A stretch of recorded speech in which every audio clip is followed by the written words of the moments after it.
예, 오늘 우리 친구들에게 주신 하나님의 말씀을 먼저 읽도록 하겠습니다. 시편 74편의 4편 1절에서 7절인데요. 1절 대표적으로 우리 친구들 목사님이 읽겠습니다. 오 하나님, 왜 이렇게 오랫동안 우리를 버려두십니까? 왜 당신이 기르시는 양 같은 우리에게 화를 쏟으십니까? 아멘. 자, 우리 친구들 한번 하나님을 알아가는데 우리가 세 가지 선물이 있다고 이야기했죠. 우리 같이 한번 먼저 고백하고 말씀을 볼게요. 자, 첫째, 네, 아주 교육이 잘 됐습니다. 둘째, 셋째, 네, 맞아요. 하나님 너무 어려워요. 어디 계신지 모르겠어요. 하지만 하나님이 말씀과 기도와 공동체를 통해서 만나주세요. 자, 오늘 주제는 기도예요. 기도. 자, 우리 한 번만 더 따라해 볼게요. 기도는 대화예요. 하나, 둘, 셋. 기도는 대화예요. Pray is talking to God. Pray is talking to God. 기도는 하나님께 얘기하는 거예요. 그러니까 기도를 통해서 하나님을 알아가는데 어려운 게 아니라 우리 친구들 그냥 얘기하는 거예요. 자, 마치 엄마 아빠에게 얘기하는 것처럼 그렇게 생각하면 돼요. 자, 엄마 아빠가 맛있는 거를 주기도 하고 재밌는 걸 보여주기도 하지만 어떻게 해요? 엄마 아빠가 장난감을 못 갖고 놀기도 하고 게임을 못 하기도 하고 먹고 싶은 사탕을 못 먹기도 하죠. 그럼 우리 친구들은 엄마한테 어떻게 얘기해요? 어떻게 얘기해요? 어머니 이렇게 안 하죠? 아 엄마 왜 내 사탕 줘? 막 이러고 막 울고 어떻게 그럴 수 있어? 막 원망하고 우리 그러지 않아요? 아 우리 여기 자고 있는 친구는 일단 손에 있는 걸 집어 던지고 딱 던지고 막 손을 빽빽 쥐어. 근데 그게 엄마하고 대화하는 거고 아빠하고 대화하는 건데 하나님하고도 똑같아요. 만약에 너무 힘든 게 있으면 하나님한테 막 그렇게 하는 거예요. 막 그렇게 하고 그럼 엄마 아빠가 뭐라 그래요? 물론 원하는 걸 안 해줘도 대화하죠. 한결아 이렇게 이야기하고 설명해줘요. 막 몸이 힘들어도. 근데 그렇게 하나님을 알아가는 거고 그렇게 기도하면서 하나님과 대화하는 거예요. 자, 오늘 친구들 말씀을 보면 시인이 이 글을 쓴 사람이 너무너무 속상해요. 하나님의 사람들이 이렇게 지고 하나님의 사람의 원수들이 이기고 그리고 하나님의 전이 무너지고 그래서 아까 읽은 것처럼 원망하는 거예요. 하나님 우리가 하나님 백성이잖아요. 하나님 아들, 딸인데 어떻게 이럴 수 있어요? 하나님 집이 이렇게 어떻게 이럴 수 있어요? 막 원망하고 울부짖고 있어요. 근데 이게 바로 기도의 모습이에요. 우리 친구들 힘들고 막 그런 데 있을 수 있죠? 엄마 아빠한테 얘기하는 것처럼 하나님한테 얘기하는 거예요. 그때 하나님이 만나주세요. 얼마나 사랑하는지 어떻게 함께 하시는지 경험하게 되는 거예요. 자, 기도는 Praying is talking to God. 기억하고요. 우리 친구들 엄마 아빠 찾듯이 하나님께 기도하는 그런 우리 친구들 되길 바라요. 기도하겠습니다. 하나님, 힘들 때가 있고요. 어려울 때가 있어요. 그때 우리 친구들이 엄마 아빠에게 울며 얘기하듯이 어떤 때는 집어 던지면서 땡깡 부르듯이 하나님에게 나아갈 수 있음을 알게 해주세요. 우리가 울고 웃고 그렇게 하나님 엄마 아빠 알아가듯이 우리 친구들도 모든 상황 가운데 기도를 통해 만나는 하나님 있게 해주세요. 이 모든 말씀 우리 주 예수 그리스도 이름으로 기도드렸습니다. 아멘. 빈손으로 왔다 빈손으로 가는 나그네 인생. 왕같은 제사장 선지자 인생. 아낌없이 주고 아낌없이 사랑하고 주 예수와 함께 살자. 네, 오늘은 예수님이 사랑한 것 같이라는 주제로 말씀을 전하려고 합니다. 예수님처럼 사랑하자인데 예수님이 사랑하신 것 같이라는 주제예요. 자, 우리 이렇게 앞에 계신 이모 형제에게 대표로 질문하겠습니다. 이모 형제 긴장하시고, 자, 질문이에요. 여러분 생각해 보세요. 자, 우리가 신앙이 있다, 없다, 신앙이 성숙했다, 조금 어리다, 영성이 있네, 영성이 이걸 알 수 있을까요, 없을까요? 있어요. 네, 뭐라고요? 있어요. 아니 어떻게 사람을 그렇게 예, 있습니다, 여러분. 신앙을 어느 정도 확인할 수가 있어요. 그거는 오늘 이진태 목사가 하는 말이 아니라 오늘 예수님의 말씀을 통해서 이제 우리가 이것이 바로 신앙의 증거구나. 이 기준을 통해서 나의 하나님과의 관계를 내 신앙을 좀 점검할 수 있겠구나. 또 우리 공동체의 어떤 성숙을 확인할 수 있겠구나. 좀 생각을 하면 좋겠습니다. 자, 오늘 본문의 배경은 6월절 만찬이에요.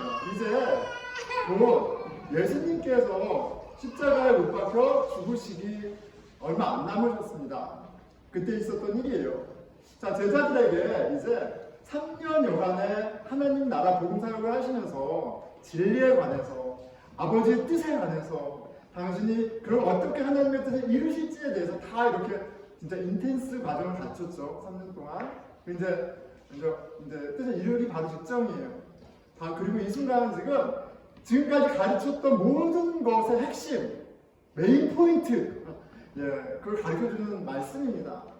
사랑을 가는 말씀인데, 지금 이 컨텍스트로 보면 사랑이라는 것은, 예수님이 강조하는 사랑은 예수님이 말씀하시는 좋은 많은 것들 중에 하나가 아니라 하나님 뜻, 하나님의 나라, 이 모든 것의 궁극의 탑이라는 것을 우리가 좀 확인하게 돼요. 하나님 진짜 관심 있으신 것, 하나님 진짜 이루기 원하시는 것, 사랑이구나. 이것을 보게 됩니다. 서로 사랑하라. 이것이 바로 하나님 자녀의 삶이다. 이것이 바로 하나님께 영광을 올리는 삶이라고, 제자의 삶이라고 이렇게 설명해주고 계세요. 너희가 서로 사랑하면 이로써 모든 사람이 너희가 내 제자인 줄을 알리라. 우리의 신앙은 다른 것으로 확인이 되는 게 아니라, 여러분, 사랑으로만 확인이 되는 거예요. 자, 그러니까 얼마나 오랫동안 교회를 다녔느냐, 목사냐, 집사냐, 장로냐, 타이틀이 무엇이냐, 그가 성경을 다 전체를 달달달 외우고 있느냐, 얼마나 많은 봉사를 했느냐, 이런 외형적인 모습이 그 사람이 예수께 속해 있다는 것을 증명해 주는 게 아닙니다. 증명해 주지 못해요. 좀 충격적이죠, 여러분? 목사님, 우리 바른 신앙 고백이 너무너무 중요하지 않습니까? 우리 장로교 바른 신앙 고백 너무 중요하죠? 그런데 심지어 우리가 그렇게 강조하는 올바른 신앙, 바른 신앙 고백조차도 그것 자체가 우리의 신앙을 증명해주지 못해요. 제가 말하는 게 아니라 예수님이 오늘 말씀을 통해서 확인시켜 주시는 바예요. 신앙은 하나님에 대한 인포메이션이 아니라 하나님과의 인격적인 관계이기 때문에 그래요. 여러분, 사랑은 그냥 어떤 로맨틱한 감정의 것이 아니라, 오해하지 말라고 분명하게 말씀해 주십니다. 사랑은 율법의 완성이에요. 하나님이 그렇게 원하셨던 당신의 거룩한 자녀의 삶, 그것이 사랑을 통해서 완성된다고 성경은 설명합니다. 로마서 13장 8절이죠. 사랑은 이웃에게 악을 행하지 아니하나니 그러므로 사랑은 율법의 완성이니라. 예수님은 이 사랑을 통해 율법이 완성된다는 사실을 가장 큰 두 계명을 통해서도 확인해 주셨어요. 가장 큰 두 계명은, 가장 큰 계명은 이것이니 너 여호와 하나님을 온 마음 다해, 온 힘 다해, 온 영 다해 사랑하고 내 이웃을 내 몸처럼 사랑하라. 이 두 가지 계명의 모든 것이 다 있다 얘기해 주셨어요. 살아있는 신앙은 입술의 고백에만 머무르지 않고 사랑의 행위로 증명됩니다. 자, 그런데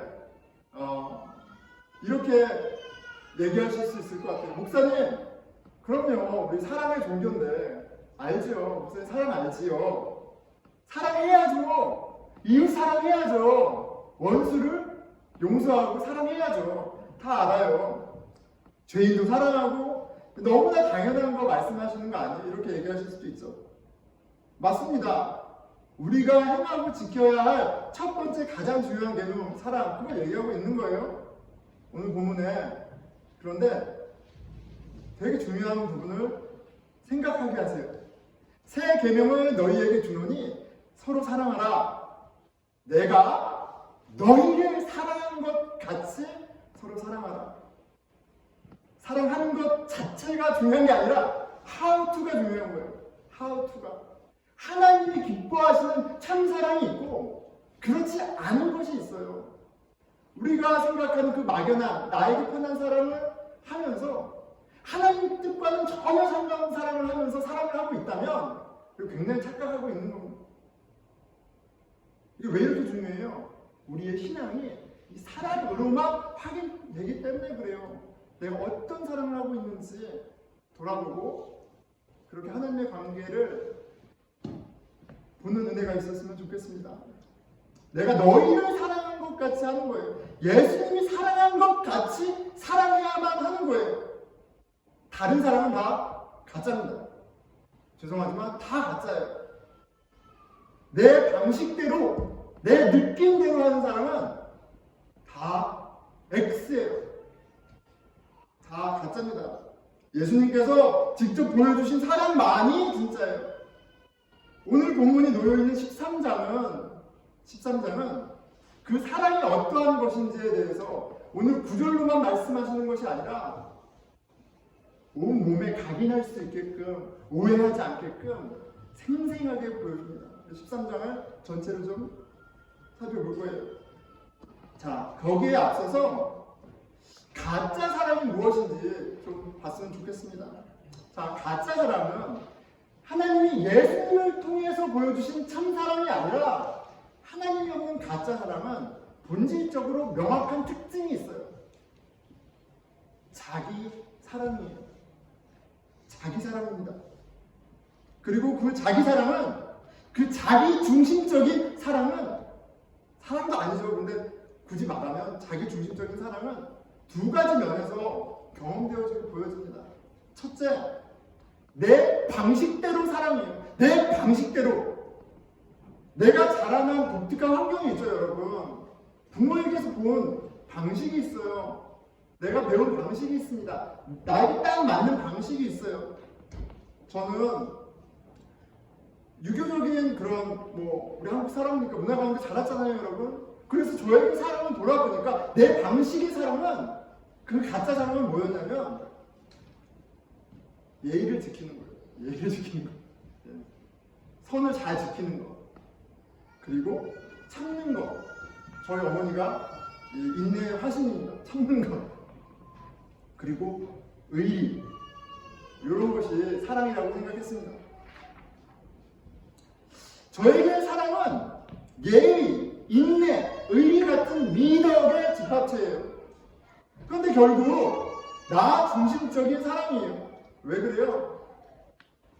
내가 의리와 예의와 인내가 너무 중요하다 보니까 그 방식대로 사랑할 뿐만 아니라 상대에게도 그것을 요구해요. 의리를 지킬 것을, 인내할 것을, 예의 지킬 것을 요구하고요. 그게 어긋났을 때 분노합니다. 사랑이라는 건 관계잖아요. 나의 원함만이 아니라 상대의 원함과 맞물려야 되는데 그냥 내 기준만 들이대고 있어요. 그리고 인정받을 때는 내가 이렇게 괜찮은 사람이야. 내가 이렇게 의리 있어. 내가 이렇게 사랑이 많아. 그저 나를 높이는데 급급합니다. 정도와 모양의 차이는 있지만 모두 이런 자기 방식대로의 사랑을 하고 있어요. 거기에는 상대도 없고 당연히 하나님도 계시지 않아요. 나만 있는 거예요. 나만. 둘째는 느낌대로의 사랑입니다. 우리가 살고 있는 세상에서 이 느낌을 굉장히 강요하죠. 보고 싶고 함께 있고 싶고 만지고 싶고 소유하고 싶으면 그게 사랑이야 라고 거짓말합니다. 이게 얼마나 미저러블한 세상을 만들었어요. 감정이 없어지면 사랑이 아니에요. 모든 언약과 여태까지 모든 것들은 다 아무것도 아니에요. 왜요? 감정이 사랑인데 감정이 없어졌기 때문에. 생생한 현재의 느낌이 사랑이라고 속삭입니다. 여전히 나의 느낌이 가장 중요할 뿐이라고 얘기해요. 그런데 단언컨대 성경은 이러한 느낌을, 이런 육체적인 느낌을 정욕이라고 얘기합니다. 악하다라고 얘기해요. 그 세상의 정욕을 사랑이라는 단어로 꽃단장을 시키고 부채질하며 정당화하고 있는 것이 이 세상의 모습이에요. 내 방식대로의 사랑, 내 느낌대로의 사랑에는 공통점이 있어요. 이건 가짜는 지독하게 자기 중심적이에요. 사랑은 나와 너의 만남인데 그 사람의 감정과 그 사람의 원함은 고려되지 않아요. 내 방식과 내 감정만이 중요해요.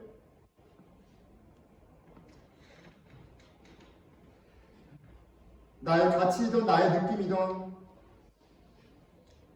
그것만 강조되는 관계에는 사랑이 없는 겁니다. 당연히 하나님도 내가 아무리 불타오르고 내가 아무리 예의를 지키고 내가 아무리 배려를 하고 내가 아무리 예의를 지키고 헌신을 해도 하나님이 없으면 끝인 거예요. 내 자랑, 나의 미러리스만 있다면 사랑이 아닙니다. 얼마나 많은 노래로 드라마로 영화로 사랑을 이야기합니까? 하지만 참 홍수에 마실 물이 없다고 참사랑을 지독하게 볼 수가 없습니다.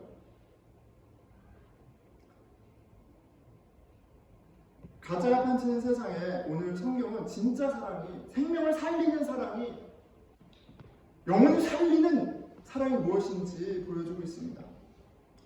예수님은 오늘 제자들에게 내가 너희를 사랑한 것 같이 너희도 서로 사랑하라고 말씀하세요. 그런데 이 13장은 예수님의 가르침만 뚝 떼어서 볼 수 있는 것이 아니라 컨텍스트가 있죠. 그 전에 두 가지 중요한 이벤트가 있었습니다.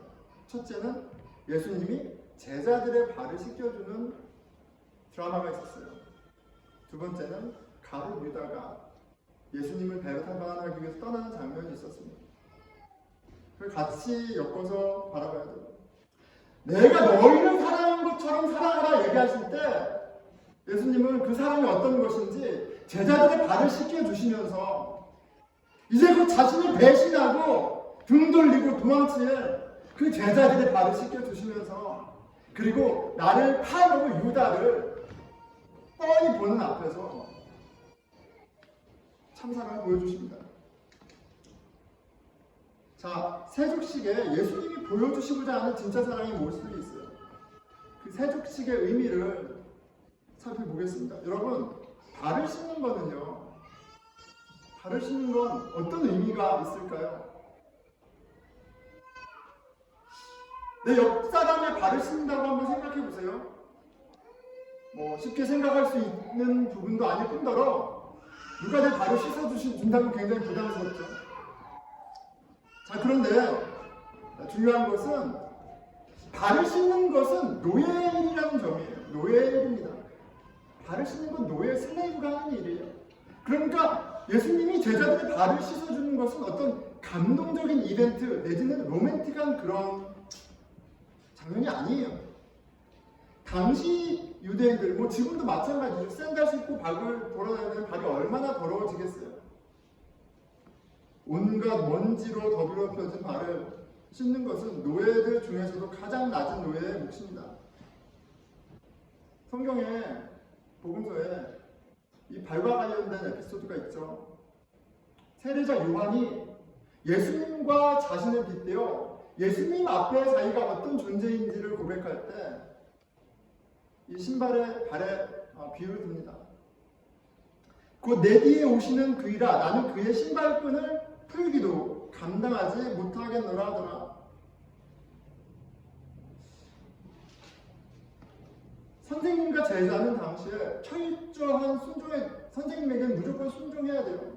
그런데 제자가 아무리 내가 높이 받은 선생님이라도 하지 않는 것이 있어요. 선생님 신발끈은 건들지 않아요. 그게 뭐 대단해서가 아니라 너무너무 더럽기 때문에 그래요. 노예이기 때문에 그래요. 그런데 세례자 요한이 자기를 예수님 앞에 노예 중에서도 가장 낮은 노예로 대비하면서 이야기합니다. 발은 그냥 더러운 것, 가장 그렇기 때문에 노예가 하는 것, 가장 비천한 자가 하는 것, 그런 차원의 것만은 아니에요. 왜냐면 유대인들에게 더러움이란 신앙적인 것과 결부됩니다. 그들에게 깨끗한 것은 그냥 청결을 유지하는, 병 안 들기 위해 청결을 유지하는 정도의 수준이 아니라 종교적인 거예요. 신앙적인 거예요. 하나님 앞에 깨끗한 삶, 하나님 앞에 거룩한 삶, 하나님 앞에 구별된 삶을 그들은 정결 예식을 통해서 실천하고 있었어요.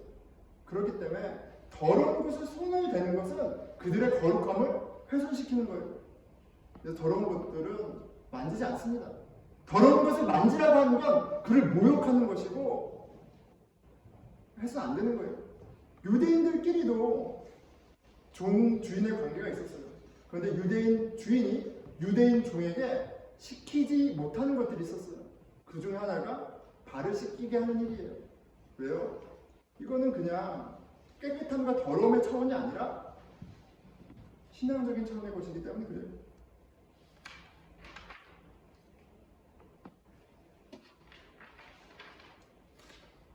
발을 씻는 일은 사람의 일이 아닙니다. 하나님 백성이 할 수 있는 일이 아니에요. 노예의 일이에요. 제자들은 예수님께서 자신이 발을 씻어주시리라고는 상상하지도 못했어요. 그런 일은 있지도 않고 들어본 적도 없고 당연히 상상할 수도 없는 일이었어요. 말씀을 통해서 그들의 당혹스러움을 생생하게 발견하게 됩니다. 그런데 요한은 예수님이 어떻게 제자들의 발을 씻기셨는지 굉장히 상세하게, 굉장히 드라마틱하게, 액티브하게 기술하고 있어요. 4절. 저녁 잡수시던 자리에서 일어나 겉옷을 벗고 수건을 가져다가 허리에 두르시고 이에 대야에 물을 떠서 제자들의 발을 씻으시고 그 두르신 수건으로 닦기 시작하여. 이 짧은 구절에 동사가 7번 나옵니다. 예수님이 하나님의 참사랑을 보여주는 데몬스트레이트하는 이 구절에 동사가 7번이 나와요. 일어나, 벗고, 가져다, 두르시고, 떠서, 씻으시고, 닦기를 시작하여. 7은 안전수죠. 하나님의 완벽한 사랑의 행위를 이렇게 세족식이라는 사건을 통해서 보여주고 있어요. 그런데 이 세족식은 제자들이 감당하기에는, 제자들이 소화하기에는 너무나 놀라운 사건이었어요. 이거 노예들이 하는 거니까. 노예들이 하는 거니까. 시몬 베드로에게 이르되 주여 주께서 내 발을 씻으시나이까. 예수님 어떻게 제 발을 씻으실 수 있어요? 베드로가 이렇게 당혹스럽게 얘기하잖아요. 예수께서 대답하여 이르시되 내가 하는 것을 내가 지금은 알지 못하나 이후에는 알리라. 베드로가 이르되 내 발을 절대로 씻을 수 없습니다. 씻지 못하시리이다. 너무나 솔직한 베드로, 그의 상식으로, 그의 감정으로 받아들일 수 없고 인정할 수 없는 걸 이렇게 여실히 보여줍니다. 그만큼 발을 씻어주시는 일은 충격적인 일이고 노예나 하는 일이에요. 유대인이 할 수 없는 일입니다. 자, 일반인도 절대 하지 않고 유대인들은 더군다나 하지 않아요. 제자들의 목도 아니고요. 당연히 주인이신 예수님이, 선생님이 절대 할 수 있는 일 아닙니다. 해서는 안 돼요. 그런데 예수님께서 노예의 일을 하셨다는 거예요. 노예의 일을 하셨다는 거예요. 여기에 메시지가 있어요. 여기에 메시지가 있습니다. 진짜 사랑은, 참 사랑은 예수님이 보여주신 사랑은 노예의 옷을 입고 있어요. 노예가 있다는 것은 참 주인이 있다는 것을 이야기하는 것이기도 합니다. 진짜 사랑에는 참 주인이신 하나님만 계세요. 예수님이 노예로 우리를 섬기실 때 거기에는 나도 주인공이 아니고 너도 주인공이 아니고 오직 하나님만이 주인공으로 참 생명으로 소망으로 나타나십니다. 예수님께서 우리에게 보여주신 사랑은 세상에 없는 사랑이에요. 나의 가치를 실현하기 위한 것도 아니고 나의 느낌을 만족시키기 위함도 아닙니다. 누군가를 감동시키기 위해서 감동이 되는 사건임에도 불구하고 예수님의 의도는 우리를 감동시키셔서 인식하려고 이 일을 하신 게 아니에요. 감동시키기 위한 것도 아니에요. 예수님께서 일어나셔서 겉옷을 벗잖아요. 성경에서 겉옷은 뭡니까? 정체성이고 그 사람의 모든 것이에요. 자기 부인이라는 참사랑을 보여주고 계세요.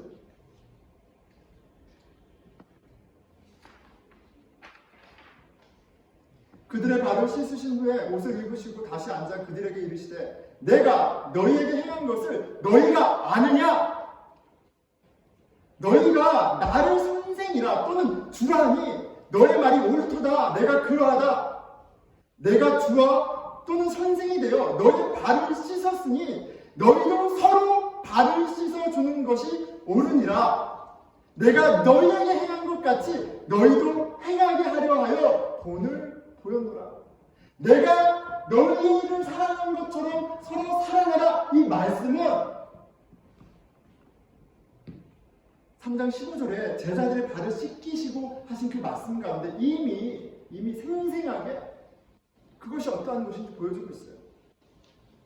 내가 너희에게 행한 것 같이 너희도 행하게 하려 합니다.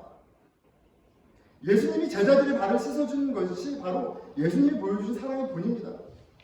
그리고 이 사랑의 특징은 내가 없다는 거예요. 슬레이브에게는 내가 없어요. 나 자신이 없어요. 나는 없고 하나님만 계십니다. 여러분, 우리가 교회에서 봉사하고 사랑한다고 하면서 그 수준이 어떠합니까?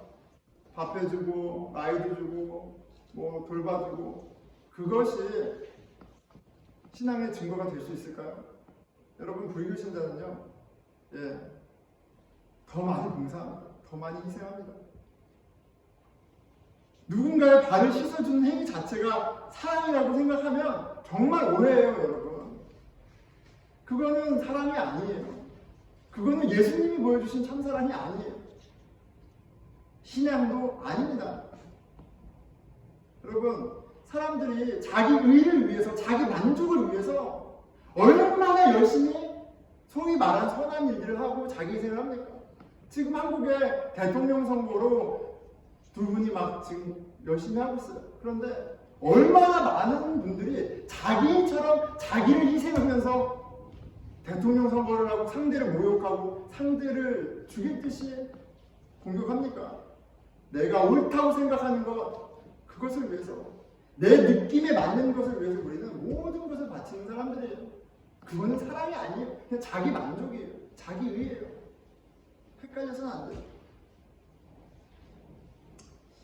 말씀을 맺겠습니다. 여러분, 우리가 기독교의 신앙의 본질이 사랑인 걸 알지만 사랑을 하지 못하는 이유가 분명히 있어요. 내 방식대로, 내 느낌대로 하는 것을 사랑이라고 착각하고 살기 때문에 그렇습니다. 섬김조차 공동체 안에서 세상에서 좀 더 나은 사람, 좀 더 높은 위치를 갖기 위한 도구로 사용할 때가 얼마나 많습니까?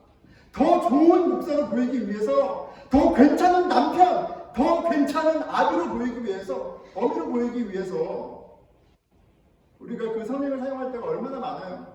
사랑이라는 이름으로 우리가 폭력을 행할 때가 얼마나 많습니까? 그런데 여러분, 예수님께서 당신이 다른 신들보다 더 좋은 신인 것을 증명하기 위해서 우리 발을 닦으신 게 아니라고요. 예수님이 당연히 제자들의 노예도 아니었죠. 하지만 노예 일을 하신 것은 예수님께서 스스로 하나님 되셨기 때문에 그래요.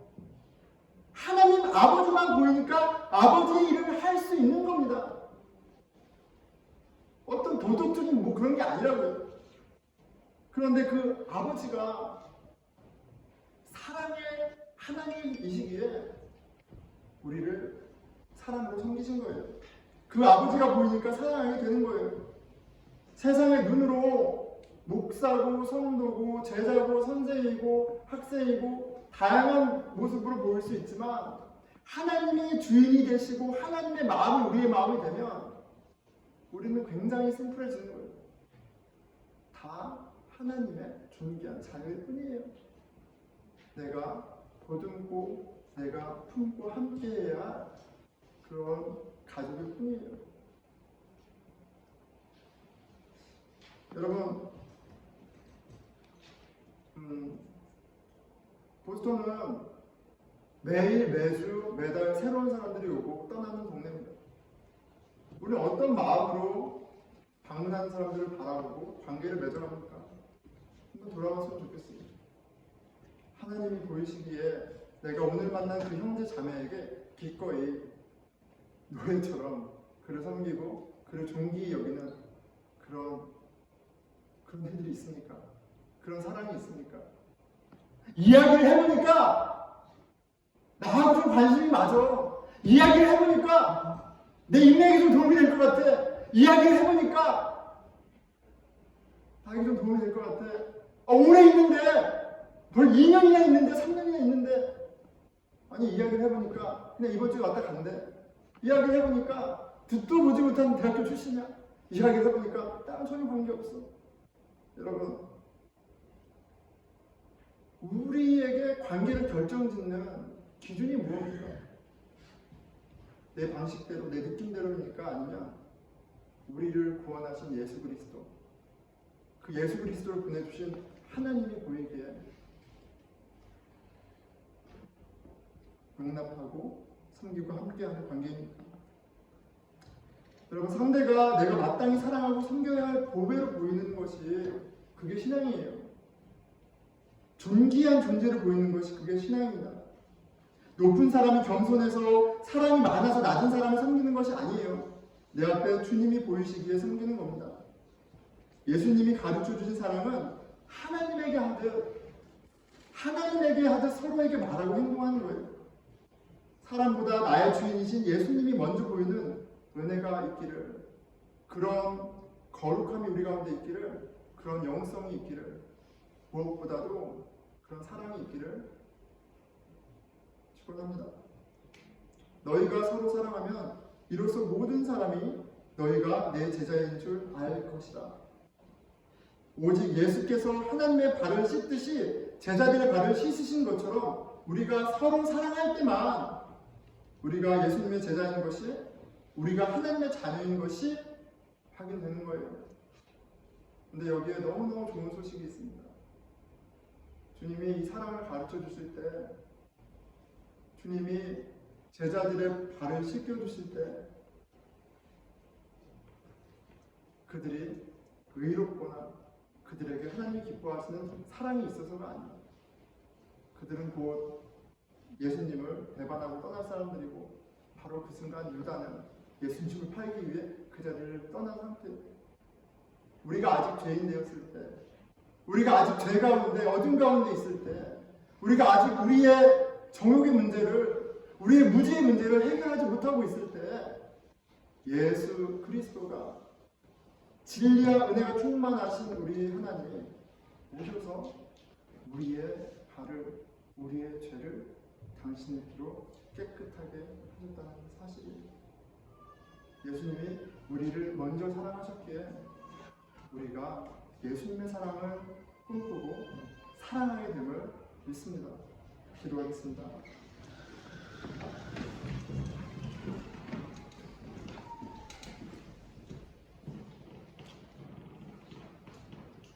여러분, 신앙이 얼마나 간단합니까? 얼마나 심플합니까? 꼭 신학교를 가고 목사가 돼야지.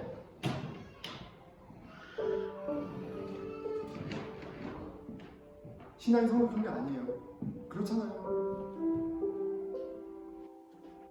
내가 너희를 사랑한 것처럼 서로 사랑하라. 그럼 세상이, 이 모든 세상이 알리라지 않는데 요 사랑만 빼고 다 하는 게 우리의 너무 바보 같은 모습 아닙니까? 그런데 주님이 그걸 너무 잘 아세요. 제자들의 무지를 너무나 잘 아세요. 소망 없음을 너무나 잘 아세요. 주님은 제자를 포기하지 않으시고 그 제자들을 위해서 사랑하시되 끝까지 사랑하시고 그 제자들을 위해서 죽으시고 부활하시고 그리고 우리를 위해 성령님을 그날도 오늘도 내일도 보내주십니다.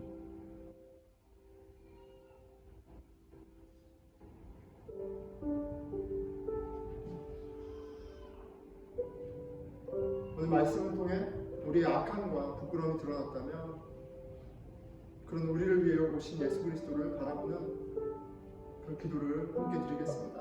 기도하겠습니다. 아버지, 우리가 얼마나 악합니까? 얼마나 더럽습니까? 하나님이 당신의 형상으로 지으신 형제 자매를 손가락질하며 내 방식대로 내 느낌대로 하나님을 거역하는 일이 너무나 많습니다. 저희들의 악함을 들춰주시고 저희들의 더러움을 보여주십시오.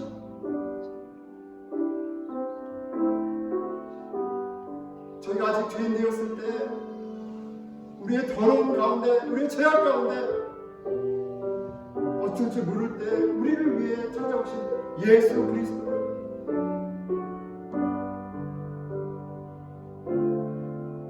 우리의 발을 씻기신, 우리를 깨끗하게 하신 예수 그리스도를 주목하게 해주십시오. 주여.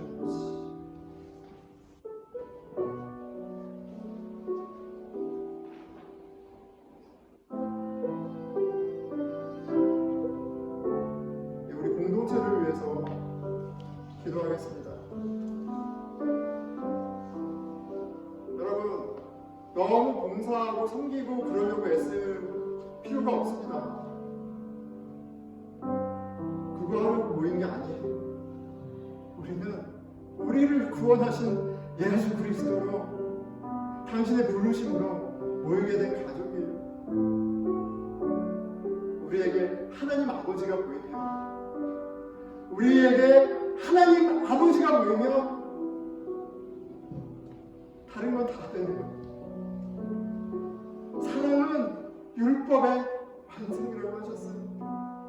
주님, 저희가 예수님처럼 사랑하는 공동체 되게 해주십시오.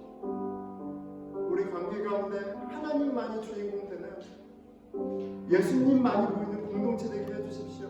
우리 같이 기도하겠습니다. 하나님 아버지, 우리 형제 자매들을 위해서 그리스도의 몸된 교회 주님 기도합니다.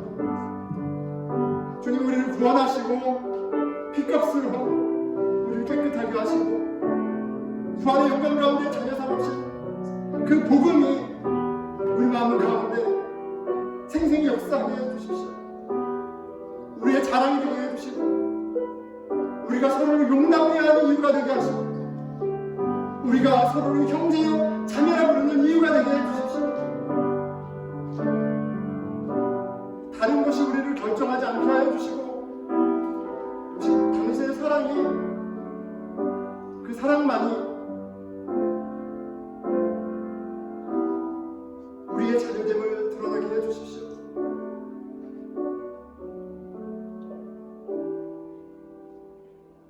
예수 그리스도 이름으로 기도드렸습니다. 모두 자리에서 일어나셔서 찬양하며 기도드리겠습니다.